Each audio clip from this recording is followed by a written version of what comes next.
Well, let's now bring in Ayo Dele Ozubakon, a senior political correspondent who is with me in the studio. Ayo, it's good to have you here this evening. Thank you for having me, Bosa. Well, the president-elect is back. Now, let's look at some issues. For instance, the symbolism of his emergence as president at this time. You know, he's the first former governor and former senator to now be elected and declared president-elect. Before now, they used to call him Asiwaju Bola Tinubu, the Jagaban of Bogu, Ariel Onuji, this, that. Now is the president-elect of the Federal Republic of Nigeria. So the former governor of Lagos State, a former senator, yes, but the reality now that in less than 30 days is going to be sworn in as the 16th president of the Federal Republic of Nigeria, and that comes with enormous.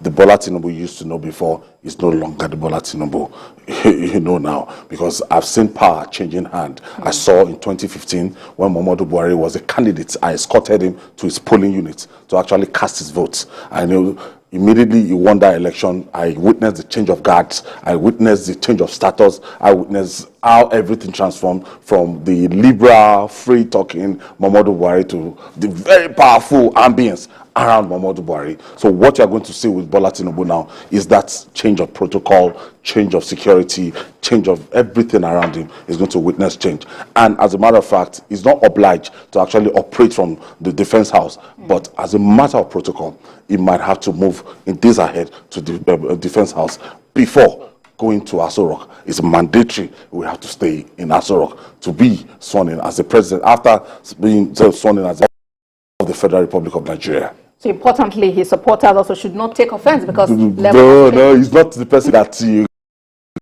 can always knock at his door. No. It's a president to 200 million Nigerians. He has the problem of 200 million Nigerians right on the table. We run a federal system of government, a unitary system of government, named the federal system of government, at everything, 68 items on the exclusive list, everything is narrowed down to the president of the Federal Republic of Nigeria. Right now, 33% unemployment rate. Right now, double-digit inflation figure, that's 21.05. Right now, what you are having, Nigeria is called the poverty capital of the world. So it behoves on the president of the Federal Republic of Nigeria to change those narratives, because this administration, today's on the 24th, in the next 30 days, they will be taking their leave. And we refer to this kind of administration, Muhammadu Buhari, as a lame duck administration. No, they might not really do. But, so all owners, all attention will now be on the administration of Bola Tinubu. And working for the actualization of that inauguration is the transition committee, which has now been set up. Yes, we expected, you know, when you after attending 5,000 conferences, town hall meetings, and rallies combined, you needed that rest. You had to go, you know. And during that arrest, a lot of people speculated. Some said it's dead, some said it's crippled, some said it cannot walk. But the Bola Tinubu I saw today, the Bola Tinubu you saw today, and everything. You know, Nigerians, because of that election, you know, the fallout of the election actually divided the country. And we just, the first thing we must to do is how to unite the country, to bring everything together, to bring everybody together. And is not just a president of the million people that vote on Nigerians. So what people will expect him to do is to work so hard to bring back this country to national cohesion and unity, so that we can have the necessary development. If you are not united, meaningful development can take place. And he seems fixated on that because it's something he keeps repeating. And even when he was asked questions about what he plans to do in the administration, he mentions that, oh no, you don't work alone, you don't govern alone. You need to consult with people so that they take decisions that would be for the benefits of the over 200 million Nigerians. Our system of government, our presidential system of government is, you know, gives so much power to the president. It's just being modest, you know, by saying he must consult with his party, talking about the upcoming election of the National Assembly, that they have to choose their leadership. You must work with his political party to actually get a direction for, you know, how to zone the position, the Senate President, the Speaker, the Deputy Speaker, the Deputy Senate President, all principal officers of the National Assembly must be zoned, and the party must work it out. And moving forward, we don't expect the administration of Bola Tinubu to stay 6 months before naming his minister. You know, that was one of the biggest mistakes that was made by the administration of Muhammadu Buhari. He waited before he could choose his ministers, to choose his cabinet. It took him 6 months. Nigerians want Bola Tinubu to hit the ground running. That's head or tail. 1 month after inauguration, the administration will have a direction. Indeed, and the people are really looking forward to that. Now, let's talk about some of the things that happened while he was away, some of the events. Talk about the supplementary election, which held, and of course, his charge to supporters to be calm and peaceful and to, just expect the best. He seems to be a man of... It was and if you look at it, the sequence of the election, the presidential and National Assembly election took place on the 25th. So it took another 3 weeks after the extension of the governorship and the House of Assembly election, and it took another 3 weeks again for all supplementary elections across the country to be concluded. So these are the people he's going to work with. He's going to work with, he has emerged as the president, he's going to work with the members of the National Assembly, that's House of Representatives 360, 109 members of the House of the Senate. He's going to work with members of all the 36 states Houses of Assembly across the country, and that's why he had to congratulate them and to tell them to brace up for the task ahead, that they have to work and they have to work for Nigerians. And as a matter of leadership, when you look at the sequence, the president is the biggest deal. And so he had to congratulate every other elected public officials, and it needs the synergy to work together so that they can move the country forward. Of course, people could see that he was ready to take over and to work. Yes, because it's a very difficult position. It's a very difficult task. And he will take some policies, he will take some decisions that will make him quite unpopular initially. The president must hit the ground running, must take a decision on the almighty fuel subsidy. Yes, in the budget, this administration had said that in the middle of this year that the fuel subsidy will be removed. And if the removal of subsidy, it might just lead to you buying a liter of fuel for 700 naira, 800 naira per liter. Will Bola Tinubu live with that unpopularity at the first month of his administration? Will he have to do something? Will he control subsidy? He said so during the campaign that he's going to remove the subsidy.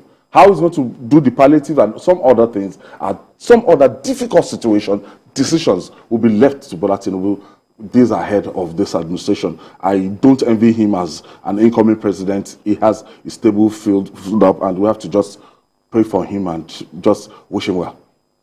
And of course, there's also the matter at the tribunal about the election outcome and all of that. Regardless of what is in the tribunal is expected. You're expected to file your petition within first 21 days, and after filing your petition, the tribunal of the Court of Appeal will sit for 180 days before it becomes statute bad. After 180 days, it will proceed to the Supreme Court with 2 months. That's 60 days. So give or take, Bola Tinubu is going to be sworn in May 29. Tribunal or no tribunal, is going to be sworn in May 29. And then people would expect that yes, after his inauguration, then the court process will take its place. We still have 180 days and another 6 months in the Supreme Court for him to know his fate. All right, let's talk about the National Assembly race. I know you mentioned something about it earlier. The leadership of the National Assembly, how would the APC handle this? Because citizens are actually waiting to hear from them. Before now, some lawmakers were beginning to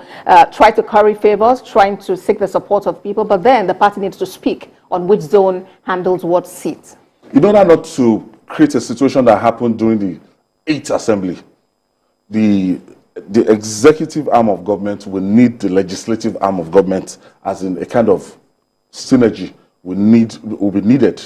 And the president, this kind of president you voted into power, let me just tell you, it will not be the kind of president that will just sit and akimbo and will say, the National Assembly, go and choose your leader. No, that would not happen. He wants to be involved. Yes, he's going to be involved with his party. He's a politically, a conscious president. You want to see people that he can work with, people that can help him out in carrying out, implementing all the policies, bills coming to the National Assembly so it can be passed as one, people that he can really work with. So you're not going to have a good time when you just sit and you allow anybody to emerge as the leadership, and we have friction between the executive and the legislative arm of government. And trust me, Bola Tinubu is not a politician like that. Trust me, something is in the pipeline. Days ahead, he will meet with the National Working Committee of the APC. Days ahead, he will meet with his political party and the leadership of the National Assembly, and they will agree and accept zoning formula.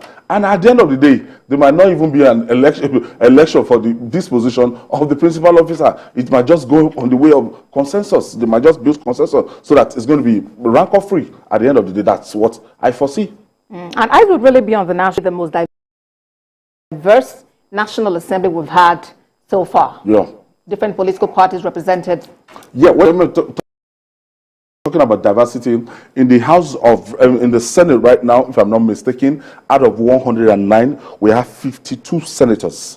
That's giving a clear majority to the All Progressive Congress.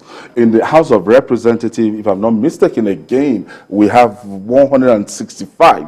If I get my figures right, from the last supplementary election, out of 360, clearly giving majority. Now, in the 8th Assembly, in the 9th Assembly, we used to have, before now, we used to have a kind of seeming balance of power. But that balance of power, the only political party close to it is the People's Democratic Party, with the number of senators. And when you look at the statistics, I just wish the producer can just give us the number of senators we have from the Labour Party and other fringe parties. We have from the Social Democratic Party 2 senators from Nasarawa State, I think 33 from the Labour Party, and we have senators from all the 3 senatorial districts from Kano State, from NNPP. And we also have a Senator Ifeanyuba from the Young Democratic YPP, Young People's Party in Anambra State. So that is the picture of the diversity of the National Assembly. But it is not all 18 political parties that participated in the 2023 general election that will be having clear representative in the National Assembly. It's a majority for the All Progressive Congress. And that should make legislating quite easy.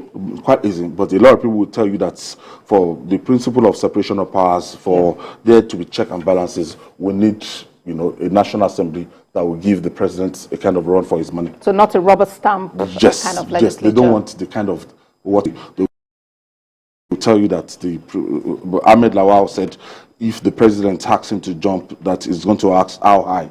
That a lot of Nigerians didn't go down with a lot of go down well with a lot of Nigerians. They wanted a National Assembly that would be firm and actually not be a rubber stamp to the executive.